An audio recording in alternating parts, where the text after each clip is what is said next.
നമുക്ക് നന്ദി ഉണ്ടെങ്കിൽ മാത്രമേ പഠിച്ചവന് നമുക്ക് തരൂ. അല്ല കിട്ടുന്നതിലൊക്കെ പരാതി പറയുന്നവന് പിന്നെ ഒന്നും കിട്ടൂല.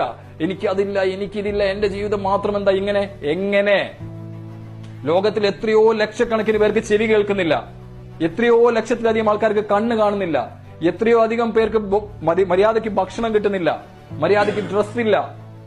നമ്മുടെ ഈ എല്ലാ അഹങ്കാരങ്ങളും ഇല്ലേ, നമ്മുടെ ഈ എല്ലാ പ്രശ്നങ്ങളും ഇല്ലേ, നമ്മുടെ ഇല്ലായ്മപ്പാട്ട്, നമ്മുടെ ഇല്ലാപ്പാട്ടില്ലേ, ഇത് നിർത്താനല്ലേ ഒരൊറ്റ ദിവസം നിങ്ങൾ ക്യാൻസർ സെന്ററിന്റെ കോറിഡോർ കൂടി ഒന്ന് പോയാൽ മതി.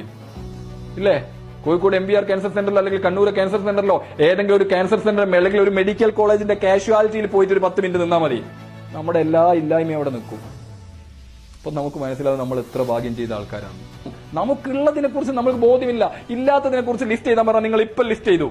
അതേസമയത്ത് ഉള്ളതിനെ കുറിച്ച് ഒന്ന് ആലോചിച്ച് നോക്കൂ. 3 നേരം ഭക്ഷണം കഴിക്കാൻ കിട്ടുന്നുണ്ടല്ലേ, അൽഹംദുലില്ലാ.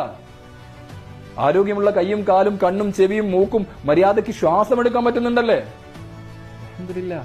മനസ്സമാധാനത്തോടെ ഉറങ്ങാൻ പറ്റുന്നുണ്ടല്ലേ. മരുന്ന് കഴിക്കാതെ ഉറങ്ങാൻ പറ്റുക എന്ന് പറയുന്നത് ജീവിതത്തിൽ ഏറ്റവും വലിയൊരു ഭാഗ്യമാണ്.